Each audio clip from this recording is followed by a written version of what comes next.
Hello, this is Neena Perez at Straight Talk, No Sugar Added. Thank you so much for watching. And this show is created to give you resources, tools, and tips in discussing life topics that may challenge and transform your thinking. So today we wanted to bring somebody who is very near and dear to my heart, and her name is Fran Pastore. And she is the founder and CEO of WBDC, which is the Women's Business Development Council. It's Connecticut's leading organization championing the independence of women through entrepreneurship. I know, because I was one of the clients. And so I love Miss Pastore. She's devoted to, women and entrepreneurship and growing. And they serve Connecticut in a very beautiful way, not just Connecticut. She does it domestically and globally. So I wanted to welcome Fran to my show. So Thanks, Fran, Neena. thank you so much for being here with me today. This means a lot to me because I've known you for many, many years. It means a lot to me that you thought of me. And I'm you. so proud of you and honored you. to be here today. And I I'm mean, so proud of You've you. walked through a lot with me from 2007 Yes. or so. So Yes. thank you for being here. Thank you for I having wanted you to me. introduce yourself a little bit and let everybody know who Fran is and what is WBDC. Thank you. So I'm Fran Pastore. I'm the CEO and founder of the Women's Business Development Council. And the inspiration for launching the Women's Business Development Council, Neena, as you know, was sometimes people say necessity is the mother of invention. Yeah. And you know that I was a single unemployed mom with 2 daughters, and my only job experience was really on Wall Street, and that was very short-lived.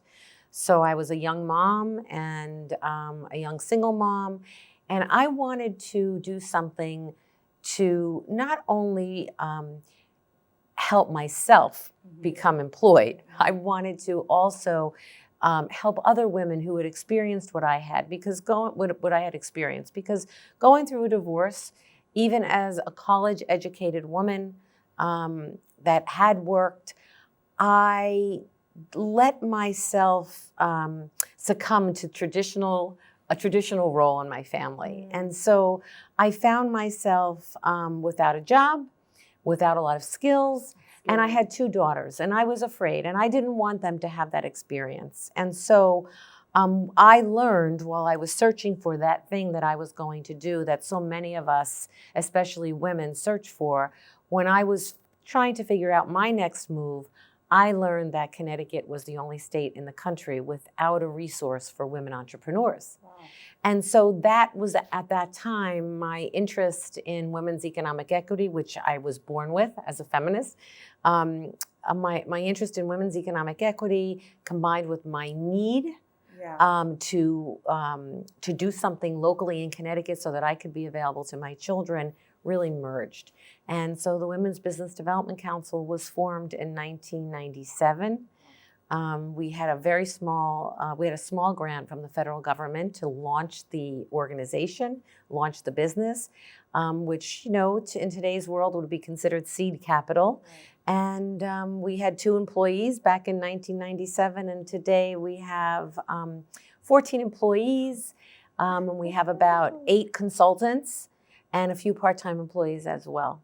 So the Women's Business Development Council is an entrepreneurial venture that was created to help other entrepreneurs, women, and help them build an economically independent and sustainable life for themselves. That must have been scary, though, to start, right? Because when you're starting, like you said, you had to do a lot of research and try to find out. But you're also at this point an entrepreneur too, right? And if you don't have any clients or anything, you don't eat either, right? Exactly. So that might have been that for me. That sounds like really a big task, something to take on, right? You're a single mom and you have these little babies that had to eat. That had to eat, right? And so meanwhile, while you're trying to get this grant, you're trying to figure all of this out, right? I mean, that might have been super scary for you. Well, it was terrifying. And it was really terrifying because everyone around me, I come from a very traditional Italian family, and everyone around me my family was saying, just get a job and come home and live in the basement and it would be okay. And I didn't want to leave Connecticut. And what compelled me to stay in Connecticut was that I had a posse of incredible girlfriends who were all very, very successful women in their own right. Okay. And this was before the internet, by the way, 1997, this is before the internet. And so my girlfriends rallied around me and said, very organically, let's figure out what it is that you do, that you do best and that you want to do. And let's try to help you figure out what's going to be right for you. And so I had the benefit of these women, a lawyer, a psychologist, a Harvard Business School graduate, and a handful of other friends who and I get chills when I think about it. We all had children the same age, and they helped me figure out that this was the perfect niche for me. And I'm forever grateful to them because it was a very scary time in my life. I had the benefit of, in my former job, the organization that I was working for closed down. And so I had the benefit of unemployment for whatever unemployment was at that time. And I had a boss who made sure that happened for me.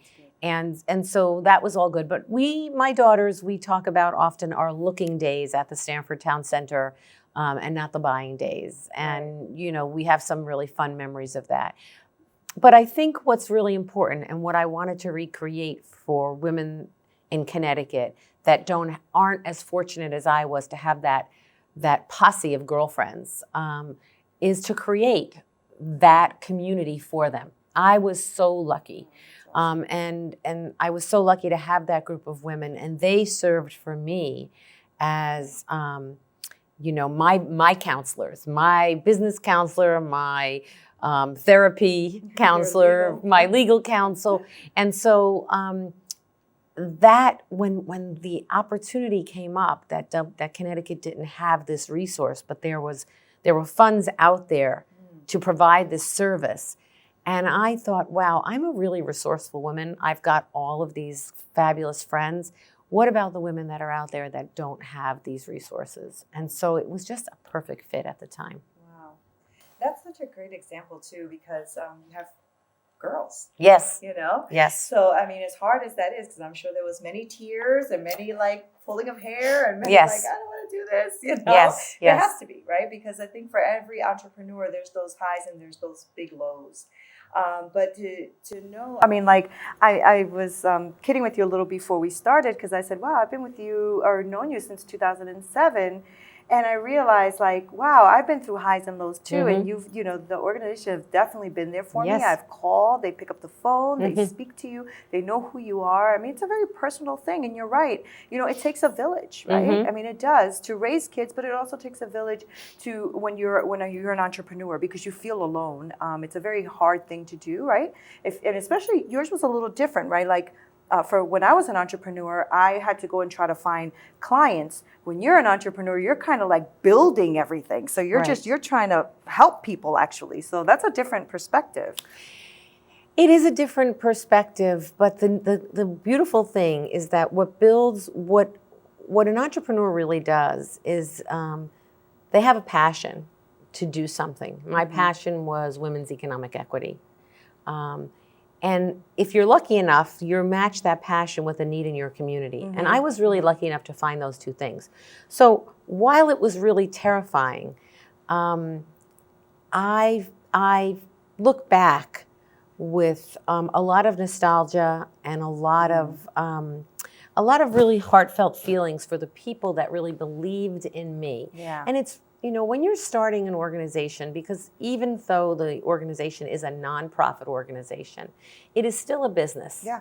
And in my next life, what I would love to do is be an advocate in general for the nonprofit sector, because people that run nonprofit organizations and the staff behind those people can do so much with so little. Yeah.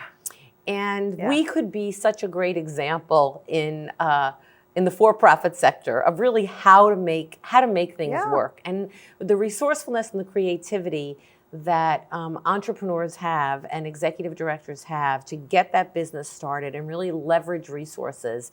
I believe it's really unparalleled, and I love watching that skill emerge and surface in so many of the entrepreneurs that we work with, and it's just been a really exciting journey of 22 years that I never anticipated that we would be here today.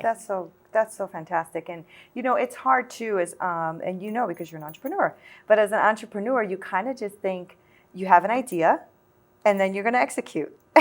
I'll never forget taking one of the first courses I took with you guys. And I'm like, what do you mean? I have to have a business plan. Yes. What is that?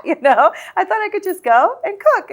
And people were going to come. And we're good. And it was going to be okay. We're going to make money and it's all going to be fine. But it was such a great way to ground me, right? So do you at all remember, because this is a long time back, but do you remember at all your first person or the first person that you actually helped or anything like that? Yeah, well, some of those people are still so connected, like you are, to WBDC, And just, by the way, I was learning as I went along. It's not yes, of course. I didn't go to business school. Right. I was always in that space of business, and I was always organically helping friends out who were starting businesses. I can remember stacking shelves for a friend in Greenwich. I can remember helping someone with their retail clothing store in New York.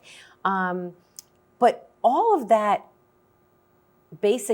basic business skills, I had to learn too. Right? Because I had to prove to the funders, the seed funders, who were providing us with the seed funding, just like today, if you're looking for funding from Connecticut Innovations or from an angel investor or from a bank, you have to prove on paper that you can execute. Right. No one's going to invest in a business unless the CEO, the entrepreneur, is invested in that business. Of course, and so, not only do you have to prove yourself when you make your presentation, but on paper, you have to document that.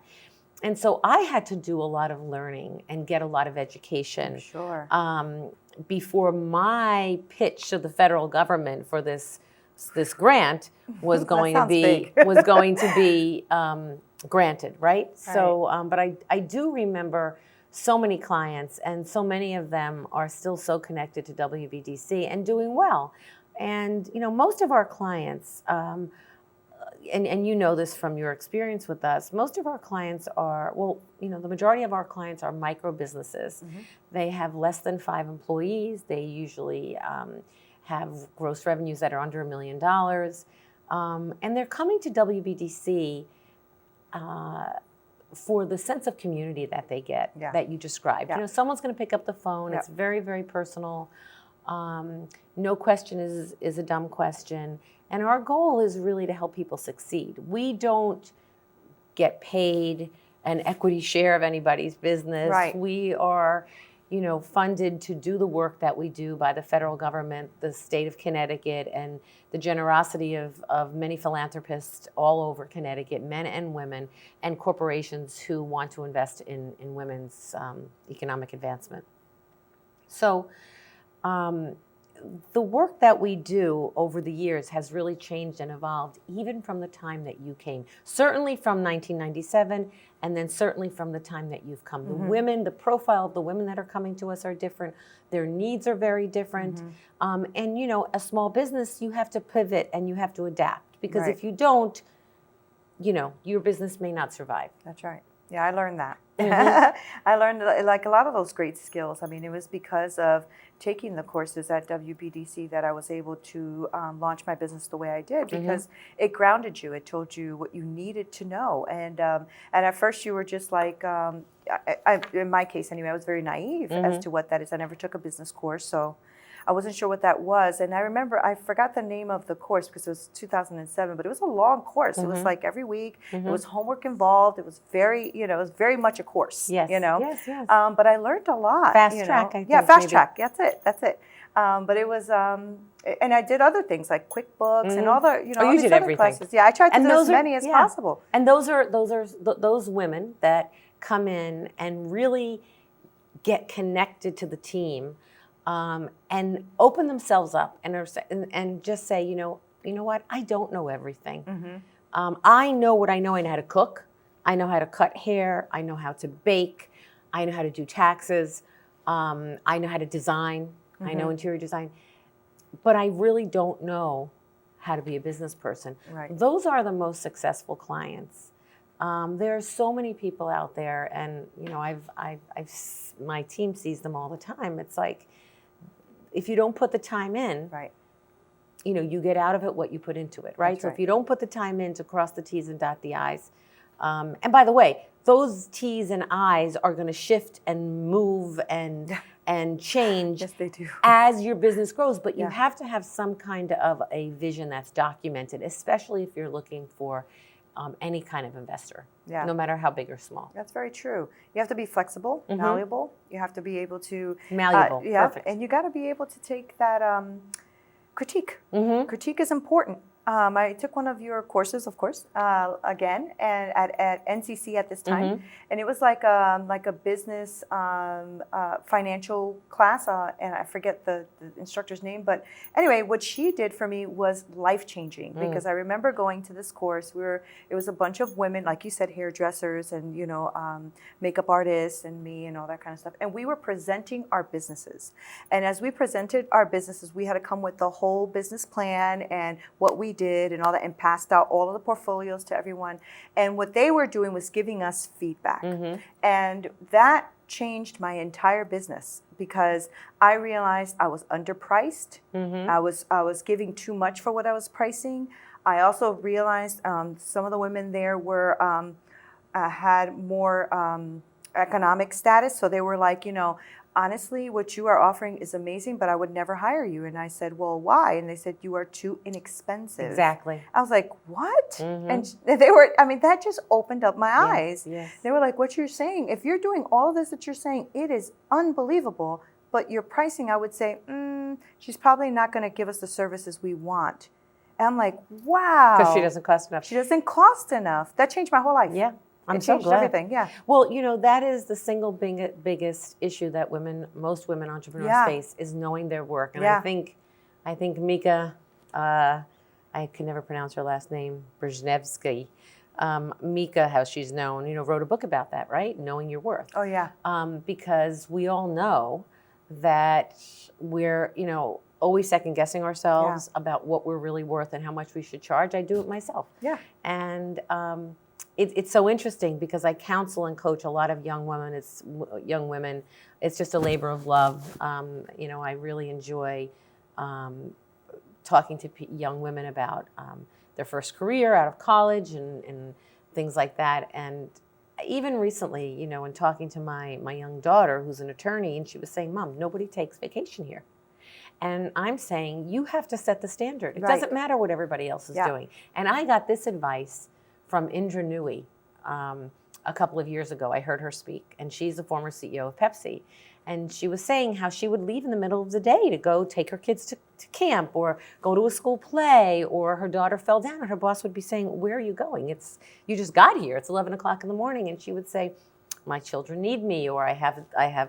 And he would say, well, that's kind of not really acceptable. And she would say, hey, if you want me, if I'm so good, you will accept what I'm doing and let me work. Of course, obviously, her story is a beautiful story. She rose to be the CEO of Pepsi.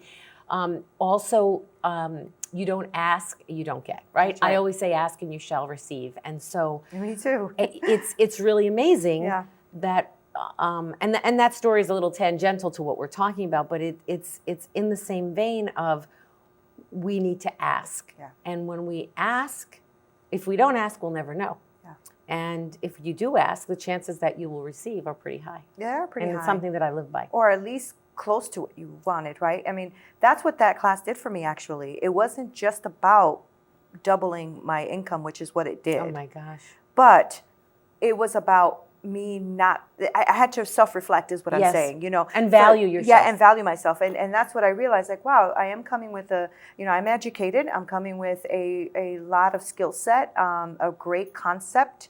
And yet I don't believe in myself enough. That's what that class did for me, right? I'm so glad to hear that.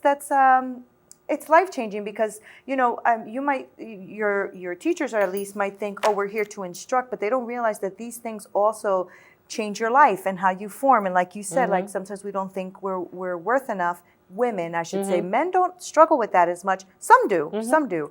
But I realized, now that I am a manager of several people and things like that, I realized that the men are a little bit more forward about what they need and want than my women employees or whatever. Yes. And I just like, wow, that's very interesting dynamic. Yeah. But common. It is common. I have a colleague and a good friend of mine who says that, men get up in the morning and go to put their jeans on and their jeans don't fit. And they say, honey, the jeans, you shrunk the jeans. Right. And a woman gets up in the morning, puts her jeans on and they don't fit. And she's like, oh my God, I have to lose weight. Right. Or, oh my gosh, I gained weight. So the whole concept of that negative self-talk is so important. It is so critical to overcome. And I think that is an area that we really excel at WBDC. I think that what we are giving women, the consistent theme that we see is a lack of confidence. And by the way, I've traveled all over the world. I shouldn't say all over the world, to many countries. And consistently, regardless of socioeconomic background, regardless of culture, confidence is the single biggest limiting factor in a woman's success. And I really believe that at WBDC, we help provide a path to gaining that confidence through competencies, right? So we're going to teach you knowledge, competencies, and give you the tools that you need to overcome the obstacles of feeling less confident. Yeah. Because our goal is to help you succeed, and recognizing what the obstacles are not just the skills. Mm-hmm. It's not just, understanding your financial statements or creating that business plan. It's the belief in oneself that you can do it. And what we offer is that community of women who gave you, in your case, it's a beautiful example of women saying to you, you need to charge more for your services. Yeah. And sometimes it's just that little thing that we hear that helps us get to that next place that we have to be. In your case, it was life-changing, but not in everyone's case. Is it life-changing, but it helps you get there? Yeah, it does. I mean, you're right. In my case, it was, because it really made me look at not just, and I guess because I'm a woman, or just because I feel like sometimes I'm just, spiritual or whatever, that I just feel like I always want to go deeper. Right? So that wasn't, to me, just a business decision. That was like, why don't I do that? Yeah. Why don't I charge more? And why do I feel like I'm afraid of that? And they're calling me. So why am I feeling like I'm having to beg for the work and stuff like that? So it changed everything. Yeah. It just changed the whole thing. It's amazing. And another thing that it did for me is, as more courses that I took and the more meetings that I had at your organization with WBDC, the more confident I got, because I started to gain more knowledge. Mm-hmm. And so as I started to gain more knowledge, I realized that I was then helping other women, who were not feeling confident. You can give them the same gift. Exactly. I just felt like you were paying it forward, So there were other women. I was like, well, I don't know if I could do that. You could totally do that. And this is what you do first. And here's a SWOT analysis. And this is what this means. And I never knew how to say any of that lingo or know what that meant. But when you gain that confidence, you can't help but to help someone else, which is what WBDC does, right? Mm-hmm. I mean, from the beginning, that was your goal. Yes. Right? I got that from my girlfriends. I'm going to help other women get it, as well. So, and that's really, then you've done a great job. Bravo. Thanks. I have a great team.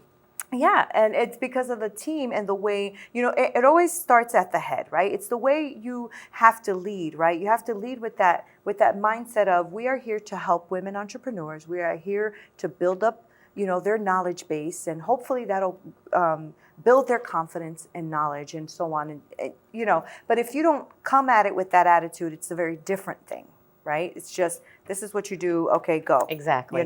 But that's not what WBDC does. And I can tell you that because I'm a client, right? Not just because you're Fran and I'm talking to you, but literally because that's been my experience. It makes me feel really good to hear that. So thank you for sharing that. It's the very truth, and I can call there today, and I think Kenyatta or whatever will pick up the phone. Hey, Neena, how are you? And I'm like, I just feel like we're friends. Even if I haven't been there in a while, it doesn't matter. So I wanted to talk to you. Well, that about, is the culture. Yeah. I think that's the culture of the business. That's totally the culture. But you said that's even from the beginning. I mean, that was your thought process from the beginning. Your girlfriends rallied around you. I mean, that is so pivotal, right? Because that made you have that attitude of, there's women out here who don't have that. I need to give them that. Yeah. And you do. That's wonderful. Thank you for sharing that. Yes, absolutely. And I know that you do all of this work domestically, right? So we're going to touch on a little bit more of that. I also want to touch on some of the work you've done globally, because you said you've traveled around to different countries. So I want to talk about that. I know that you have done a lot of like work with Small Business Administration, right? The SBA and stuff like that. There's also, what is that organization? SCORE. I think you guys have even pointed me that direction sometimes. Sure. So what about SBA? What did you do with them? So SBA is the federal agency that provided us with the seed funding. Oh, got it. Okay. To start the business. To start the business. And, okay. So the Small Business Administration is a large federal agency, and they have volunteers through SCORE. They have the Small Business Development Center, which we also have here in Connecticut, and then they have the Women's Business Center program. Oh, okay. And they're still very much a part of what you do? Oh, or? yeah. Okay. Yeah, absolutely. Wow, absolutely. that's great. It's been a long time. Yeah. So you guys have that connection. That nice connection. That's wonderful. All right, so we are going to talk about, I wanted to talk to you about Rwanda, right? I heard of, it's exciting. You did a lot of great work there. So I really want to touch on that because I think that's, it's just amazing to me how you started at a table at a time where you were in need and you had 2 small children, but then you end up in Rwanda. Like, yeah. Well, that was, that was in 2010, and it just seems like yesterday, and it was, for me, a life-changing experience, right? So one of the things that happened is that, when you're part of this network of women around the country through the SBA, through the Women's Business Center program, there are over 100 organizations around the country that do what we do here in Connecticut. And we're all connected because we're part of the SBA network. And so when you're part of that network, you get to meet a lot of great people. And I got a phone call one day from someone who asked us if we would be interested in hosting some Afghan entrepreneurs in Connecticut.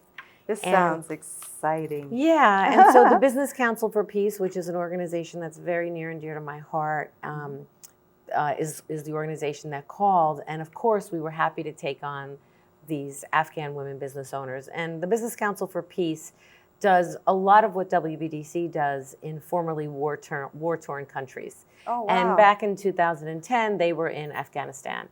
And as I got to know the Business Council for Peace, BPeace as it's known, and became acquainted with their leadership and their staff, who were wonderful people, I shared that I had always had this dream to go to Africa and work with women in Africa. So I want to touch on that as soon as we get back, because I want to know about what happens from that phone call. Great. So come right back, because we're going to get exciting news about Rwanda and what WBDC did over there.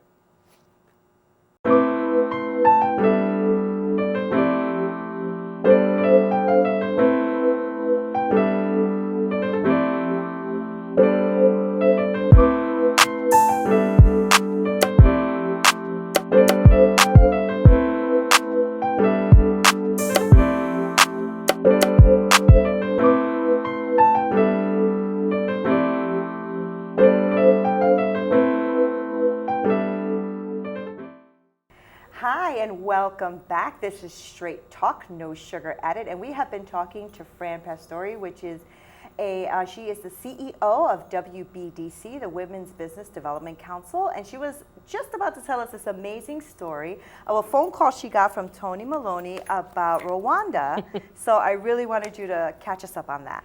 Sure. So I remember it like it was yesterday because it was like a dream come true. We hosted these Afghan entrepreneurs, which was so fabulous for WBDC to have that experience. And the entrepreneurs that we hosted were actually trying to start a business development nonprofit in Afghanistan to help women.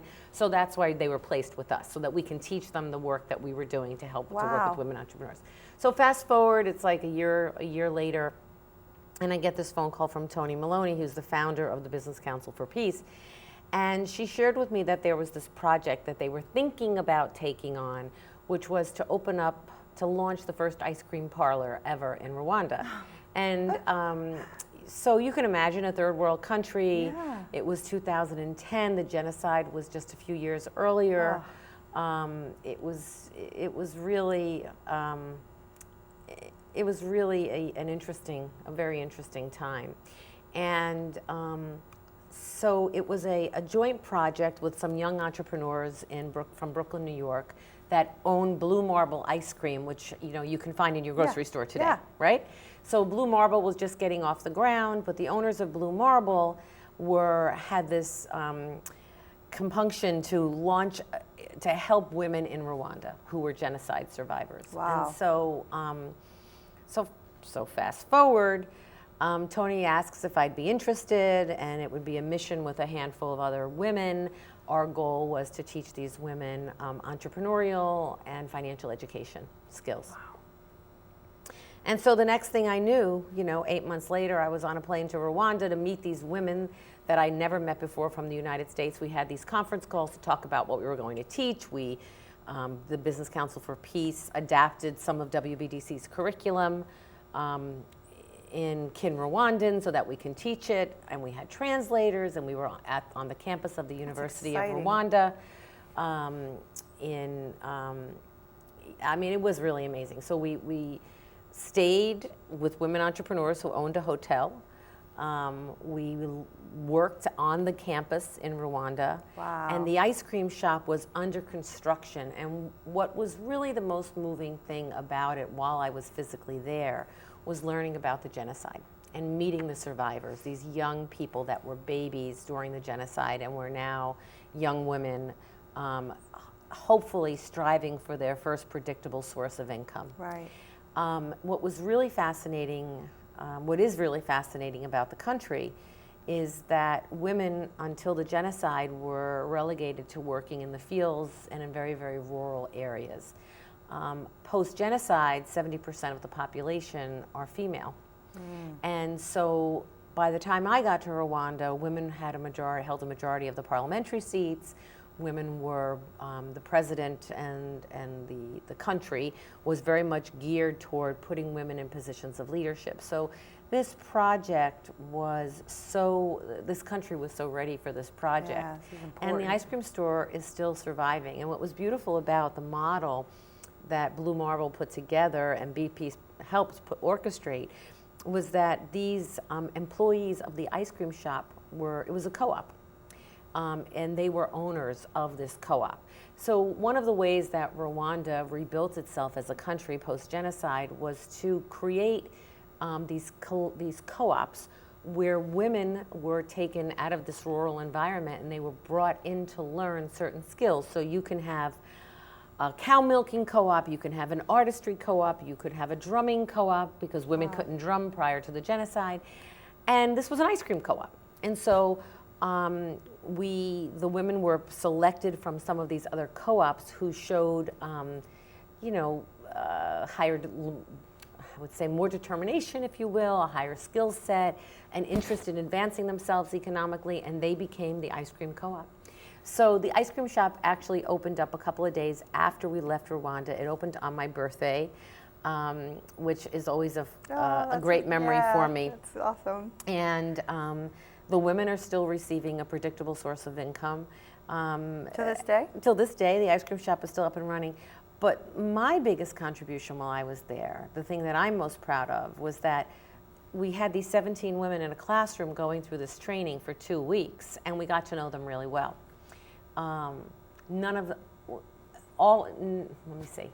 Only one out of the 17 had a bank account. Wow. And so here they were about to have an income for the first time in their lives that they can count on. They were going to be paid a salary, but they didn't have a bank account.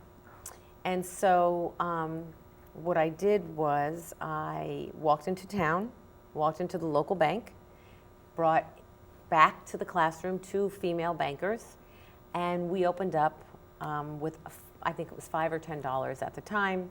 We opened up bank accounts for all of them so that they could have a bank account and save their money, because we taught them all of this about budgeting. Right. And so now the only natural progression was for them to have a bank account. And $5 to open up a bank account was a lot of money. Transforming, Yeah, Fran. exactly. Wow. See, that's what I mean. It's not just about the education piece, right? Yes. I mean, that's life transforming.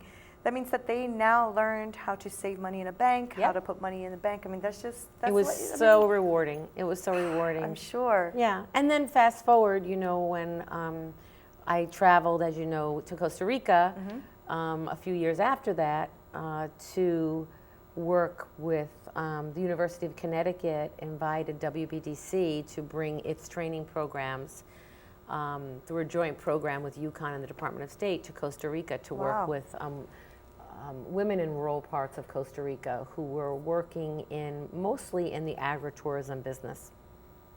But these women had no skills whatsoever, and this was also a very machismo culture that we were dealing with.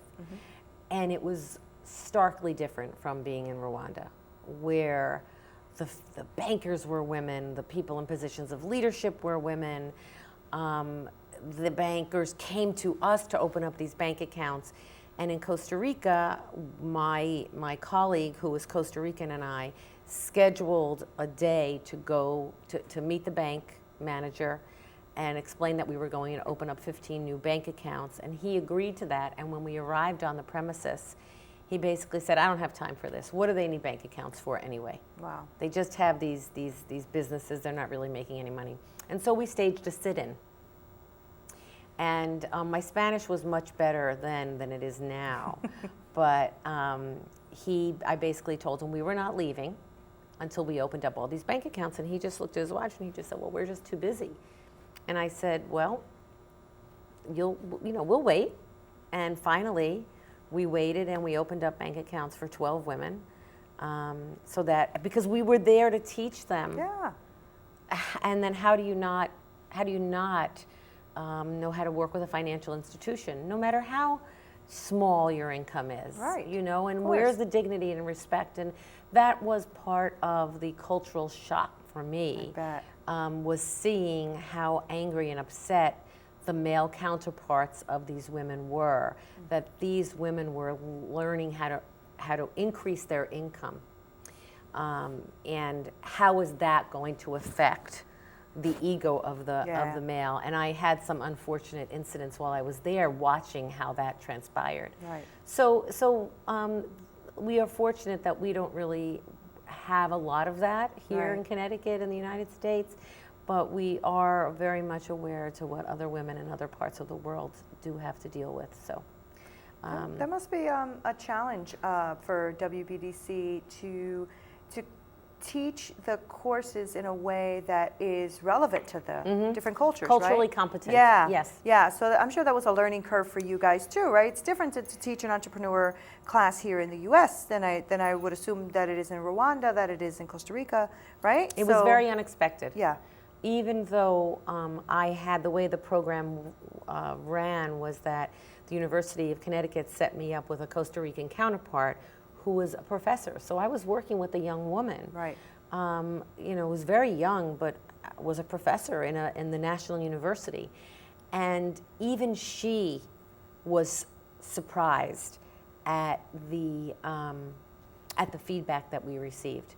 But what I loved about these women, we taught, it was 100 degrees and we were in an open air classroom with a metal roof. Yeah, with a metal roof that was clamoring the whole time. It was like impossible to talk. Not a challenge. There were a lot of challenges, but these women were so empowered because of the experience that they were having. And also the experiences that I shared with them as an American woman and, being unemployed and having limited resources at one time in my life. And so we bonded and we talked a lot about how they would handle the experience that they were going to encounter with their significant other or their counterpart. Yeah, because that's another challenge in itself. And what tools they needed. And so through the university, my colleague was able to help get them some counseling about how to deal with it, because we were really concerned about domestic violence as a result, which was something that neither of us thought about, because she is a professional. Right. And in her environment, even though that machismo culture exists, we did not realize the depths of it in that rural environment. So absolutely. So when you were doing these courses, I'm assuming that you had to learn for instance, let's just use one of the examples. Like say you had to teach SWOT analysis, right? I mean, do you have to teach that when you go to, and probably No, not, no. right? So I'm sure that you've It was had very to adjust customized. and Yeah. you probably had to customize. That's what I'm trying to It was say. very customized. Yeah. It was very customized. And you know, we also have limited time that Yeah. we're there. So we really have to cram things in. Oh, that's true. Yeah, we really Right. have to So cram are you things in. teaching them the whole course while you're there? How long is your No, you because come the back stay and in forth? Costa Rica was a week. Oh, okay, a week. Okay. So what we zoomed in on was basically financial management, how to pay yourself, Okay. how to know what's coming in and what's going out. We talked about marketing. We worked a lot on a marketing plan. It was in terms of the SWOT analysis, when you're talking about back country, Yeah, that's Costa what I Rica, mean, yeah. it wasn't exactly relevant. Right, it wasn't relevant. That's what right? I mean. So I'm sure that So we was a really learning had to- curve for yeah, you guys, like exactly. trying to learn what is Exactly. relevant and Yeah. what do we speak about, and when we talk about their finances, how much do they actually have, you know, and are they even in control of their finances? No right? would be the answer there. Yeah, exactly. So, you know, like all of that is a challenge, and to try to connect with them in a deeper way, Yes. because they're probably looking at you like, ah, she has no idea how our culture runs, right? So now you have to try to really find out what it's like, right? Well, we Yeah. had this bonding experience because my counterpart and I became very close, and we still are very close. And she comes here with her son, and you know, we have a great relationship. But She lives in Costa Rica? she lives in oh, Costa she Rica, does, okay. yeah. But what I did when the first thing that I did was tell them about myself and my background, which, to be quite honest, was not necessarily too different from Right. them. Right. And so when I shared with them my own experiences, I remember specifically this one woman in particular saying, "Oh my God, she's just like us. We have the same experiences." So it was a bonding moment from wonderful. there. And Yeah. then, you know, we were able to engage on, you know, what they felt were the most important things. And beautiful notes and beautiful letters that I'll always treasure, you know, Yeah. about that experience that they had. And I think, as always, when you travel and have these experiences to help others, you always think, you set out by thinking you're going there to teach something, and then you always end up being taught. Isn't that the truth? Yeah. And also, you know, it's always in hindsight, of course, that when you're going through the things that you're going through, I believe anyway, that it's going to help you help others. Oh, absolutely. You know, I believe that that's what enriches our lives, even though some things are really hard and things that we don't really want to go through in life. But I always try to remember that this too shall pass. Yes. You know, nothing stays the same, right? And happy times don't always stay, bad times don't always stay, life moves on. And so I always try to think about that, like, what experiences have I gone through, and then how do I grab those experiences to help someone else, right? So I'm sure that you've had to do that plenty of times yourself, right? I mean, it's one thing to teach a course, it's another thing to connect in that very personal way. And the it's a very connecting, different thing. Yes. And you know, it's funny that you say that, because for many, many years at WBDC, I was really strict about, we are an educational organization. We are an educational organization. And as the world of entrepreneurship has changed and evolved, and as the playing field around us has changed and evolved in our country and in our state, and in our space, you know, WBDC was a trailblazer 22 years ago. And we had no bandwidth to do anything else but what we were charged to do Right. by the source of funds that we were receiving from the SBA. Now we have a little more space, we have a little more bandwidth, we can make ourselves more available to create more of that community, because so many women like you who came to WBDC 10 or 15 or 20 years ago are coming back saying, I really need to connect with other women like me, my business is great, I need that community, that feeling of support.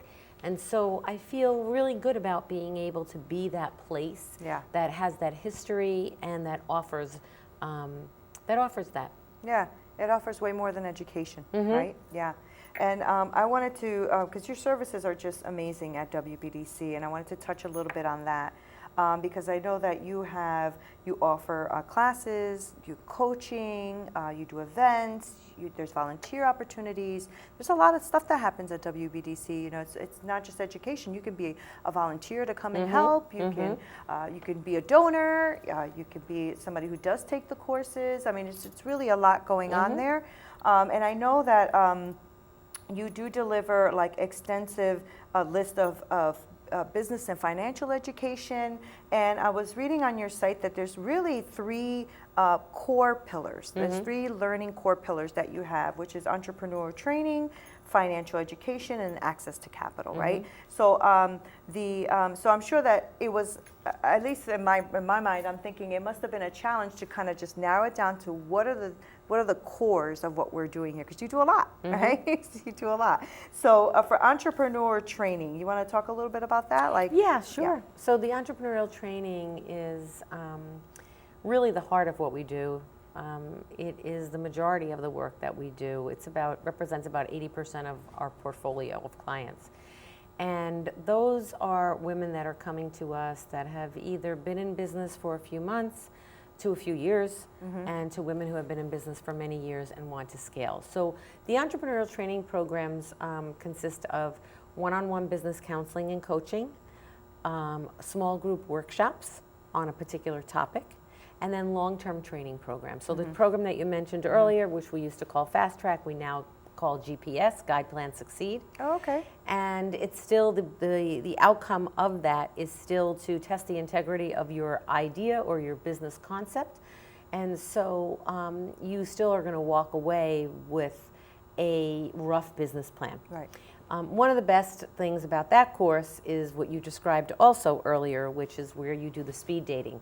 Where you get to talk to people from the community and you vet your idea in front of them, and they give you nuggets of information, either contrary to what you've laid out in your business plan or to your 60-second pitch, or wow, that's a great idea, and also did you think about this? So we're always looking for volunteers from the community to help us with that aspect of that course, and we are always looking for guest speakers that have expertise in finance or marketing or legal work. So that's kind of the entrepreneurial training, and it runs the gamut. I always like to use the analogy of a martini glass when I talk about our programs. And we start at the very top with the broad spectrum programs, which is our Guide, Plan, Succeed.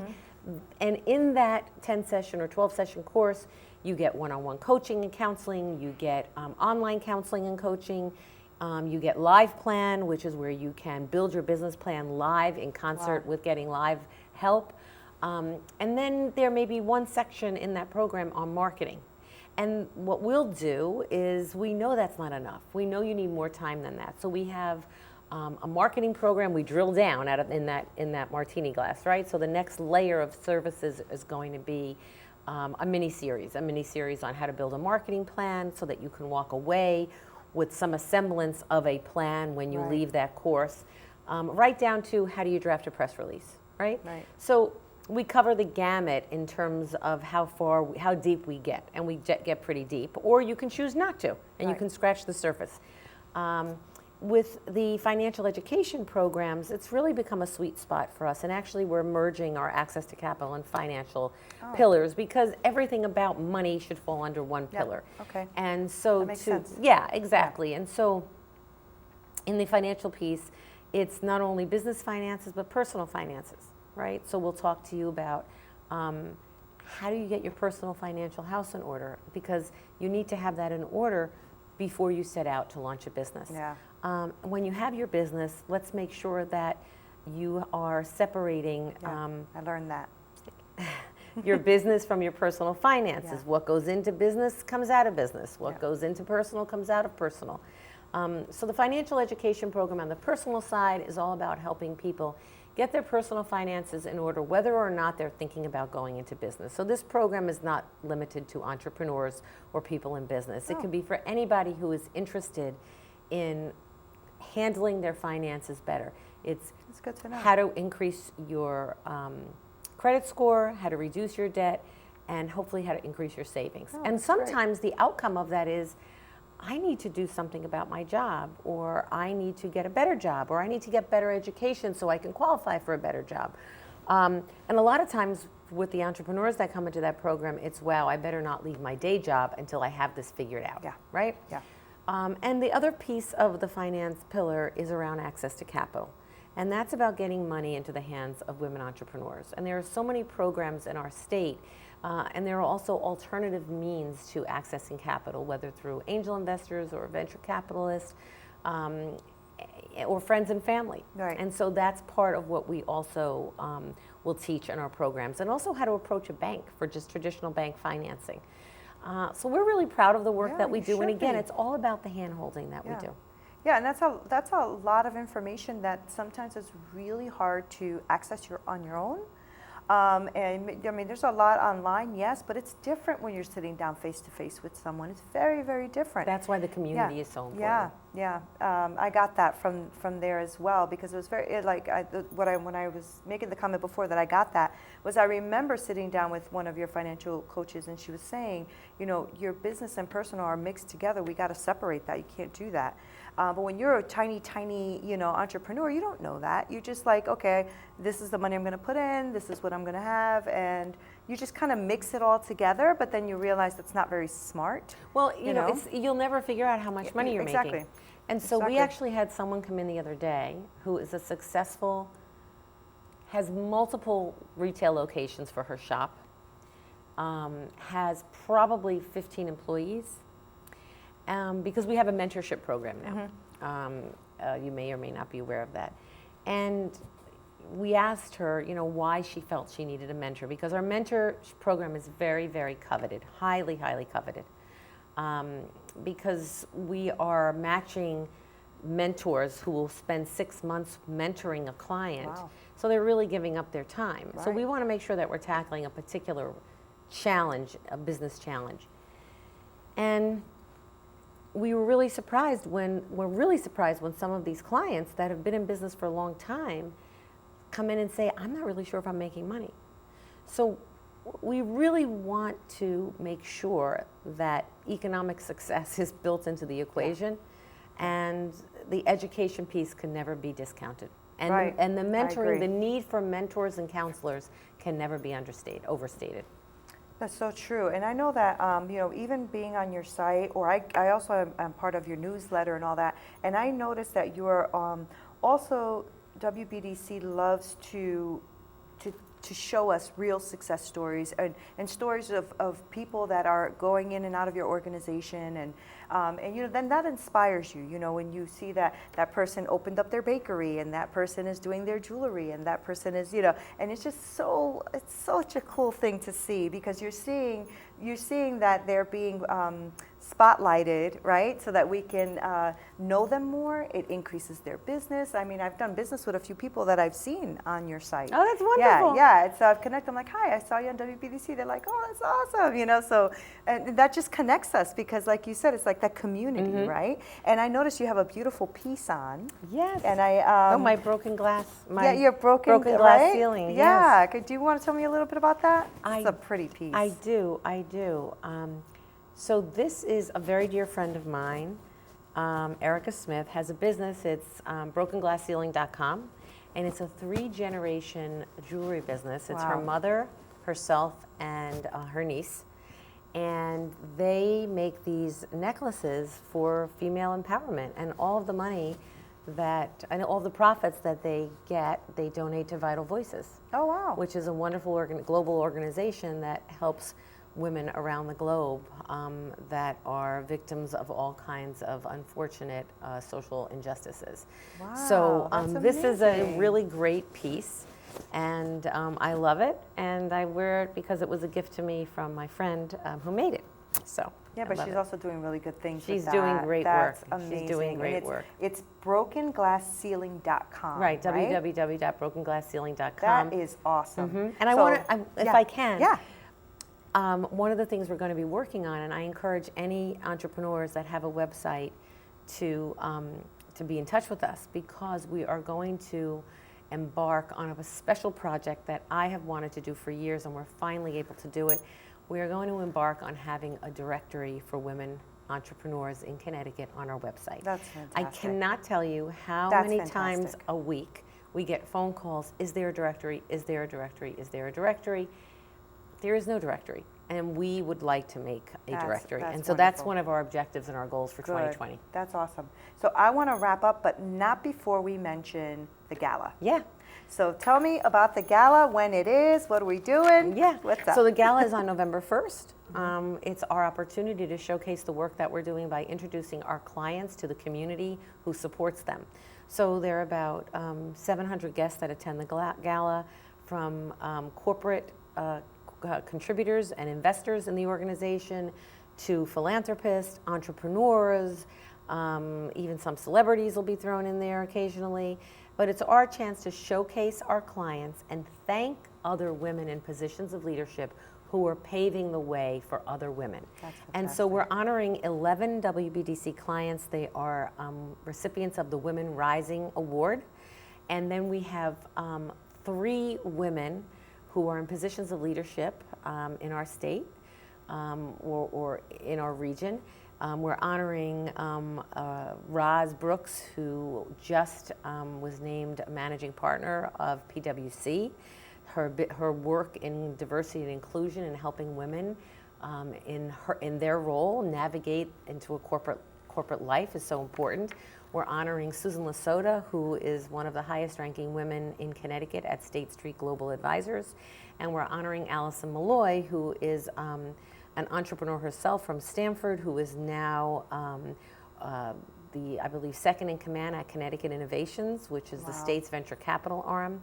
And I'm really excited because our moderator of our conversation this year is going to be Alexandra Lebenthal, whose grandmother launched the first bond trading company on Wall Street. So we're really excited with that lineup. It's November 1st. Yep, November it's November 1st. 1st. Okay. You can get a ticket at www.ctwbdc.org. And that's what I was going to tell everyone. Okay. So there you go. So you can look at all this information at www.ctwbdc.org. Thank you so much for watching. Again, this is Neena Perez at Straight Talk, No Sugar Added. Until next time.